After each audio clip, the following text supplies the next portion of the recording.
आप सभी का बहुत बहुत स्वागत है आपके अपने YouTube channel learning attitude forever पर। और मैं आप सभी को अपने पूरे टीम के तरफ से, अपने लर्निंग एटीट्यूड फॉरएवर के टीम के तरफ से आप सबों को नव वर्ष की बहुत बहुत बधाई, बहुत बहुत शुभकामना। और इस नव वर्ष के साथ हम लोग शुरुआत करने जा रहे हैं एक नए अध्याय का। और यह चैनल जो है, पता है कि हमने अक्टूबर में शुरू किया था। और दूसरी बात है कि हमने एक क्लास का जो आज 9th क्लास का जो है चैप्टर का शुरुआत करेंगे मैथ्स का। तो सबसे पहले बात करते हैं कि बहुत सारा चैप्टर्स आपको जो बुक्स में है उन सभी चैप्टर्स का हम शुरुआत से क्लास कराएंगे, ठीक है। और वीडियोज जो होंगे वो पार्ट में होंगे और आप सभी वीडियो को शेयर करेंगे, लाइक करेंगे और निश्चित तौर पर आप वहां से बेहतर लर्निंग मिलेगा आपको, इतना हम विश्वास दिलाते हैं। चलिए साथियों, अब हम लोग शुरू करने से पहले आपको एक बात और बता दें कि इस चैनल को अधिक से अधिक स्टूडेंट्स के बीच शेयर जरूर करिएगा, सब्सक्राइब कराइएगा और बेल आइकन दबाना मत भूलिएगा, ताकि आपको जो भी नए वीडियोज आए और उसका नोटिफिकेशन आपको मिलेगा, ताकि आप उसका लाभ उठा सके और आपके साथी भी लाभ उठा सके। तो निश्चित तौर पर सब्सक्राइब कराइएगा। चलिए हम लोग इस नूतन वर्ष में शुरुआत करते हैं। क्लास 9th का जो फर्स्ट चैप्टर है वह है rational number and irrational number. Chapter numbers है और उस नंबर्स में हम लोग बहुत कुछ सीखेंगे, ठीक है। और चलिए शुरुआत करते हैं उस चैप्टर का। सबसे पहले हम लोग बात करते हैं संख्या का। तो संख्या में हम लोग जो शुरुआती दौर में पढ़े हैं, जैसे हो गया प्राकृत संख्या, पूर्ण संख्या, है ना, नेचुरल नंबर हो गया, होल नंबर हो गया। तो ये सब चीज हम लोग सम संख्या, विषम संख्या, है ना, भिन्न संख्या, तो ये सभी चैप्टर पिछले क्लास में हम लोगों ने पढ़ा है, ठीक है। और अब जो हम लोग पढ़ने जा रहे हैं उससे कुछ ज्यादा अलग नहीं है, केवल हम लोग क्या है कि उसको एक आइडेंटिफाई करेंगे और वह परिमेय संख्या और अपरिमेय संख्या के रूप में। क्योंकि प्राकृत संख्या पढ़े हैं तो उसमें अपरिमेय संख्या नहीं था, और प्राकृत संख्या में और अपरिमेय संख्या में क्या अंतर है उसको देखेंगे। सभी प्राकृत संख्या परिमेय संख्या हो सकता है, लेकिन सभी परिमेय संख्या प्राकृत संख्या नहीं हो सकता। सभी पूर्ण संख्याएं परिमेय संख्या हो सकते हैं, लेकिन सभी परिमेय संख्याएं पूर्ण संख्या नहीं हो सकता। सभी भिन्न संख्याएं आपको परिमेय संख्या हो सकता है, लेकिन सभी परिमेय संख्याएं जरूरी नहीं है कि भिन्न संख्या हो। सभी सम संख्याएं परिमेय संख्या हो सकता है, लेकिन सभी परिमेय संख्या जरूरी नहीं है कि वो सम संख्या ही हो। सभी भी सम संख्याएं परिमेय संख्या हो सकते हैं, लेकिन यह जरूरी नहीं है कि सभी परिमेय संख्या विषम संख्या हो।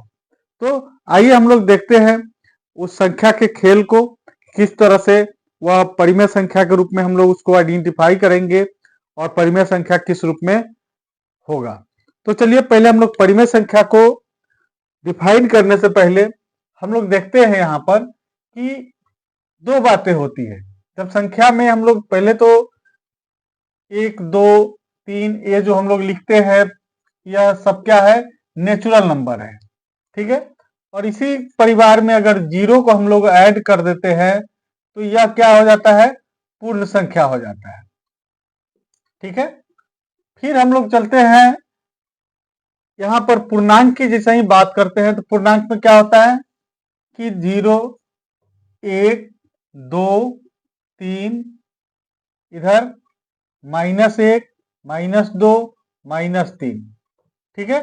पूर्णांक में जब बात करते हैं तो जितना भी पूर्णांक है उसमें क्या होगा, धनात्मक पूर्णांक होगा और ऋणात्मक पूर्णांक होगा, और ये सभी पूर्णांक भी परिमेय संख्या होगा।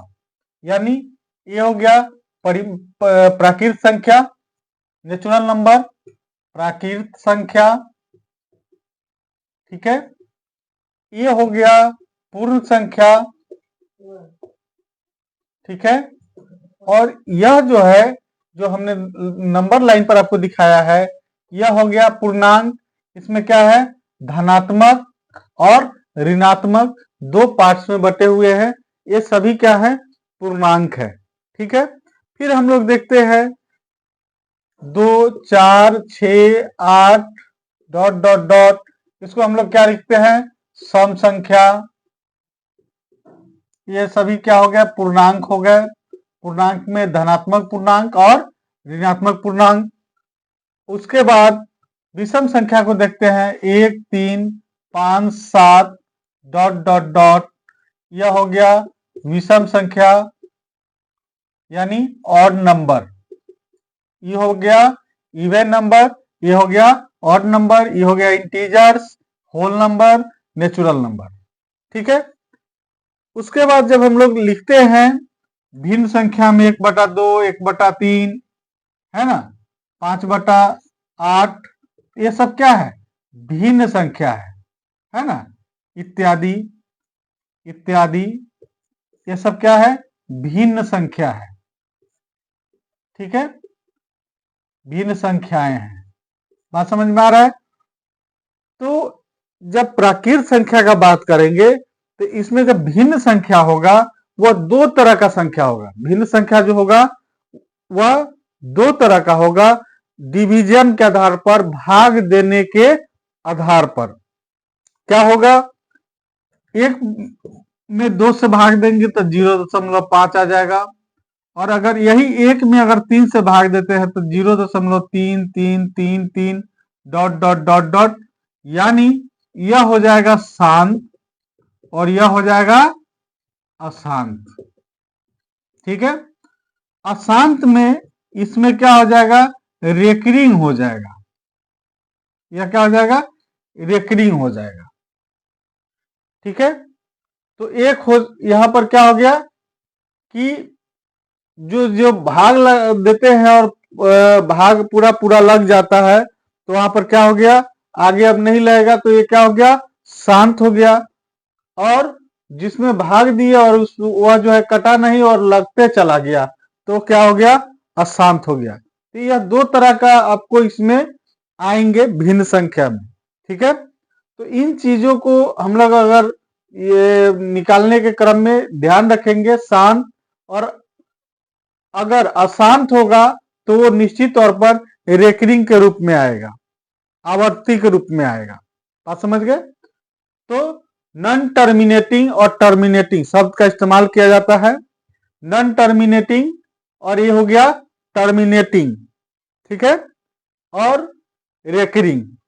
ठीक है, यहां पर रेकरिंग भी हो गया। कभी कभी दो दो संख्या पर भी रेकरिंग आता है, 3 संख्या पर भी आता है, और इस तरह से यह आपका क्या हो गया, आपका भिन्न संख्या। और भिन्न संख्या में जो दो रूप निकल के आया, एक आया शांत और दूसरा अशांत, और अशांत के साथ साथ क्या, आवर्ती यानी रेकरिंग। ठीक है, टर्मिनेटिंग एंड रेकरिंग, क्लियर है। और इसको हम लोग इस तरह से लिखते हैं। अब हम लोग बात करेंगे प्राकृत संख्या का, कि प्राकृत संख्या होता एक्चुअली क्या है। ठीक है, वैसी संख्या जो P/Q के रूप में लिखा जा सके, लिखते हैं उसको। ठीक है ना, ये सारी चीजें आपको क्लियर हो गया है। ठीक है, और जब परिमेय संख्या का डिफिनीशन लिखेंगे तो उसमें इस चीज को हम फिर आपको आगे चर्चा करेंगे। ठीक है ना, आएंगे उस चीज को। चलिए आगे हम इसके डिफिनीशन पर चलते हैं, और पूरे एक साथ आपको समझ में आएगा यह कि किस तरह से यह डिफाइन होता है। तो हम लोग देखते हैं परिमेय संख्या। परिमेय संख्या यानी रेशनल नंबर, रेशनल नंबर। ठीक है, ठीक है, यह संख्याएं करेंगे तो नंबर्स हो जाएगा। वैसी संख्याएं जो P/Q के रूप में रूप में लिखा जा सके, लिखा जा सके या व्यक्त किया जा सके, व्यक्त किया जा सके, जहां P कोई पूर्णांक है, P क्या है? पूर्णांक है, और Q, P तथा Q दोनों, P तथा Q दोनों, है ना, कोई पूर्णांक है और Q बराबर नहीं है 0 के, Q बराबर नहीं है 0 के, जिसको हम लोग P बाई Q के रूप में व्यक्त कर सके। अथवा इसका दूसरा डिफिनीशन भी हो सकता है, वैसी संख्या, वैसी संख्याएं जो शांत हो, शांत या शांत नहीं हो तो अशांत और आवर्ती हो, आवर्ती हो, परिमेय संख्या कहलाती है। परिमेय संख्या, संख्याएं कहलाती है। अभी हम शांत और अशांत का चर्चा हमने किया है, शांत कौन होगा, अशांत कौन होगा, तो इसकी चर्चा किया है। तो शांत हो, अगर अशांत हो तो निश्चित तौर पर क्या हो, आवर्ती हो। यानी अगर अशांत यहां पर क्या है कि नॉन टर्मिनेटिंग हो तो साथ में क्या हो, रेकरिंग जरूर होना चाहिए। ठीक है, अब क्या है, टर्मिनेटिंग में हम लोग देख लिए कि वह रेकरिंग जरूर होना चाहिए। अब हम लोग आते हैं कि एग्जाम्पल में जितना भी प्राकृत संख्या होगा, प्राकृत संख्या होगा, वह सब क्या होगा, परिमेय संख्या होगा। जितना भी पूर्ण संख्या होगा वो सब क्या होगा, परिमेय संख्या होगा। तीसरा, जितना भी पूर्णांक होगा वो सभी परिमेय संख्या होंगे। चौथा, जितना भी भिन्न संख्या होगा वो सभी क्या होंगे, परिमेय संख्याएं होंगे। अब जरूरी नहीं है कि सभी परिमेय संख्या प्राकृत संख्या हो। फॉर एग्जाम्पल 1/2 जो है वो तो परिमेय संख्या है, P बाई Q के रूप में है, लेकिन प्राकृत संख्या नहीं है। इसका मतलब है कि सभी प्राकृत संख्या परिमेय संख्या हो सकता है, लेकिन सभी परिमेय संख्याएं प्राकृत संख्या नहीं हो सकती है। फिर उसी तरह से सभी पूर्ण संख्याएं परिमेय संख्या होगा, लेकिन सभी परिमेय संख्याएं पूर्ण संख्या नहीं हो सकती। सभी पूर्णांक परिमेय संख्या होगा, लेकिन सभी परिमेय संख्याएं पूर्णांक नहीं होगा, क्योंकि 1/2 परिमेय है लेकिन पूर्णांक नहीं है। भिन्न संख्याएं, सभी भिन्न संख्याएं परिमेय संख्या होंगे, लेकिन सभी परिमेय संख्याएं भिन्न नहीं हो सकता। ठीक है, अब हम लोग चर्चा करते हैं कि यह प्राकृत संख्या के रूप में हम लोग देख लिए, परिमेय संख्या देख लिए। अब क्या है कि एक बात आता है कि नोट में आप लोग याद रखेंगे इसको, दो परिमेय संख्या के बीच कितने परिमेय संख्या हो सकता है, दो परिमेय संख्या के बीच कितना परिमेय संख्या हो सकता है। तो दो परिमेय संख्या के बीच, दो परिमेय संख्या के बीच,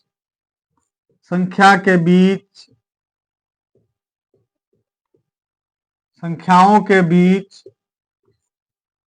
अनंत, इन्फिनिटी, अनंत, है ना, अपरिमेय अनंत परिमेय संख्या हो सकता है, अनंत परिमेय संख्या ये हो सकती है। बात समझ में आया? यानी दो परिमेय संख्या के बीच अनंत परिमेय संख्या हो सकता है। अगर इसको एग्जाम्पल के तौर पर देखना है तो हम लोग देख सकते हैं यहां पर, जैसे मान लीजिए 2 और 3 के बीच में लिखते हैं तो 2 के 2.3 भी होगा, 2.03 भी होगा, 2.003 भी होगा। तो इस तरह से दोनों के बीच में जब निकालना शुरू करेंगे तो असंख्य परिमेय संख्या आएगा। यानी याद रखेंगे, दो परिमेय संख्या के बीच अनंत परिमेय संख्या होता है, इन्फिनिटी। ठीक है, अनगिनत, इसको लिख सकते हैं अनगिनत। ठीक है ना, अनगिनत लिख देते हैं, अनगिनत, जिसको हम लोग गिन नहीं सकते हैं। अनंत, अनगिनत जो है परिमेय संख्या हो सकता है। क्लियर है? अब हम लोग चलते हैं कि दो संख्याओं के बीच परिमेय संख्या ज्ञात करना, और एकदम आसान तरीका, ज्यादा उसमें दिमाग कहीं से भी नहीं लगाना है। कभी कहेगा कि दो परिमेय संख्या के बीच परिमेय संख्या ज्ञात करिए तो आसानी से हम लोग निकाल देंगे, और वो जो तरीका बताएंगे सेम तरीके पर काम करिएगा, कहीं से कोई दिक्कत नहीं आएगा। जैसे कोई कहता है कि 1/2 और 1/3 के बीच 5, हम मान लेते हैं 5 परिमेय संख्या ज्ञात करें, 5 परिमेय संख्याएं ज्ञात करें। क्वेश्चन हो गया है, ज्ञात करें। ठीक है, क्वेश्चन हो गया। सॉल्यूशन, 1/2 को शांत दशमलव प्रसार में लिखने पर, दशमलव इसे भी तो शांत होता ही है, दशमलव प्रसार में लिखने, प्रसार में मान कितना आएगा? 0.5। ये तो शांत ऑलरेडी है। 1/3 को शांत दशमलव प्रसार में लिखने पर, इसको हम लोग एक जीरो डाल दे तो कोई दिक्कत, दशमलव के बाद जितना जीरो डालना है उतना जीरो हम डाल सकते हैं। इसको लिख सकते हैं 0.33, दो ही पर जाके छोड़ देते हैं। अब ये क्या है? 50 पैसा है और यह 33 पैसा है। इस बीच में जो मन करे लिखिए। D1 34 पैसा लिख दीजिए, D2 35 पैसा लिख दीजिए, D3 36 पैसा लिख दीजिए, D4 37 पैसा लिख दीजिए, D5 38 पैसा लिख दीजिए। कहीं से कोई दिक्कत नहीं है।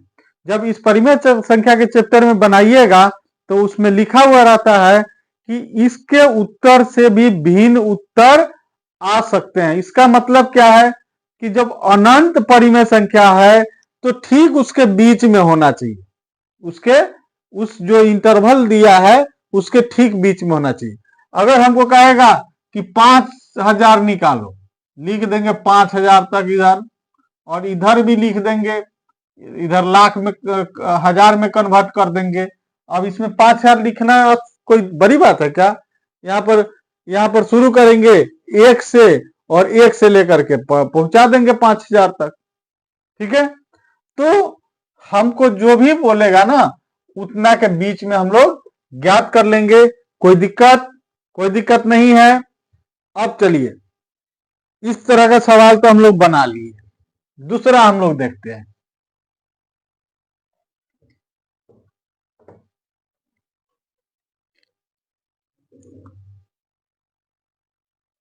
एक और दो के बीच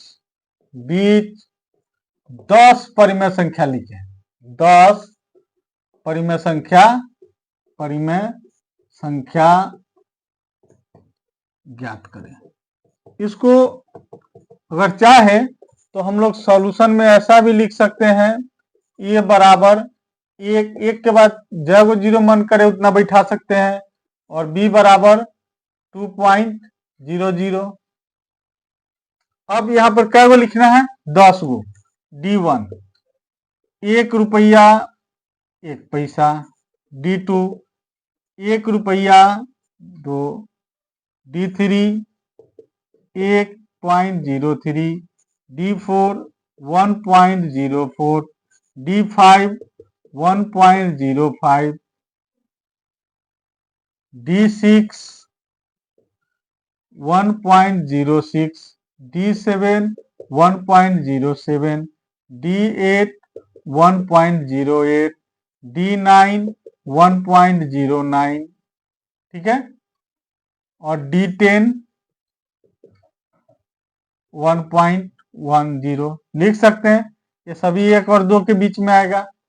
चाहे तो इसके अलावा आप ये भी लिख सकते हैं, क्या लिख सकते हैं, D1 में 1 रुपया 10 पैसा, D2 में 1 रुपया 11 पैसा, D3 में 1 रुपया 12 पैसा, D4 में पैसा इसलिए बोल रहे हैं कि पैसा का भाषा समझ में आता है, 1.4, 1.3, D5 में 1.14, D6 में 1.15, D7 में 1.16, D8 में 1.17, D9 में 1.18 और D10 में 1.19। ठीक है, यानी परिमेय संख्या ज्ञात करने के लिए जो किताब का आंसर मिलाना यह जरूरी नहीं है, और इस तरह से हम लोग शांत दशमलव प्रसार में व्यक्त करके और उसके बीच का परिमेय संख्या निकाल लेंगे। कोई भी गलत नहीं होगा, कुछ भी गलत नहीं होगा। ठीक है, तो आप लोग इस चीज को समझ गए। वैसी संख्या जिसको P बटा Q के रूप में व्यक्त कर सकते हैं, जहां P Q कोई पूर्णांक है और Q बराबर नहीं है 0 के, वो सभी संख्याएं क्या है, परिमेय संख्या है। अथवा वैसी संख्या जिसका दशमलव प्रसार शांत या अशांत और आवर्ती हो, वह सभी संख्याएं परिमेय संख्या कहलाती है। याद रखने वाला पॉइंट है, सभी प्राकृत संख्या परिमेय संख्या हो सकती है, लेकिन सभी परिमेय संख्या प्राकृत संख्या नहीं होगी। उसी तरह सभी पूर्ण संख्या प्राकृत संख्या परिमेय संख्या होंगे, लेकिन सभी परिमेय संख्या पूर्ण संख्या नहीं हो सकते हैं। सभी पूर्णांक परिमेय संख्या होंगे, लेकिन सभी परिमेय संख्या पूर्णांक नहीं होंगे। सभी भिन्न संख्याएं परिमेय संख्या होंगे, लेकिन सभी भिन्न परिमेय संख्या भिन्न संख्या नहीं हो सकती है। और जो एक पॉइंट आपको बताया है, दो परिमेय संख्या के बीच अनंत परिमेय संख्या होता है। इसी वजह से जब भी हम दो परिमेय संख्या के बीच परिमेय संख्या निकालते हैं, तो उसका उत्तर किताब के उत्तर से भिन्न हो सकता है, या अन्य छात्र जो उत्तर निकाला है उससे भी भिन्न हो सकता है। यानी अगर 10 छात्र बनाए, 10 का उत्तर भिन्न हो सकता है। 1000 छात्र बनाए, 1000 छात्र का भी उत्तर भिन्न हो सकता है। ठीक है, तो यानी जरूरी नहीं है कि जो उत्तर हमने लिखा, अभी देखिए यहाँ पर उसी क्वेश्चन का जवाब हमने यह लिखा, फिर उसी क्वेश्चन का जवाब हमने यह भी लिखा। इसका मतलब क्या है, उत्तर भिन्न अलग अलग उत्तर हो सकता है। तो आप लोग परिमेय संख्या से क्लियर हो गए हैं। परिमेय संख्या में कोई डाउट नहीं है, और डाउट होगा तो निश्चित तौर पर कमेंट सेक्शन में जाकर के जरूर लिखेंगे। और हम पुनः आप लोगों से आग्रह करते हैं कि अधिक से अधिक छात्र छात्राओं के बीच इस @लर्निंग एटीट्यूड फॉरएवर चैनल को शेयर करें, सब्सक्राइब कराएं और बेल आइकन दबाना मत भूलें। और बढ़िया से पढ़िए, है ना, आपको पूरा समझ में आएगा। आज हमने परिमेय संख्या का जो सवाल था उसको हमने आज हल किया।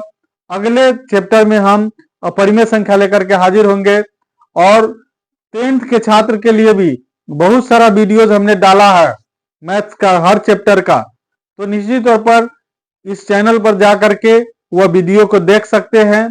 ठीक है, तो चलिए इन्हीं बातों के साथ आज का क्लास यहीं पर समाप्त करते हैं। Thank you wish you all the best.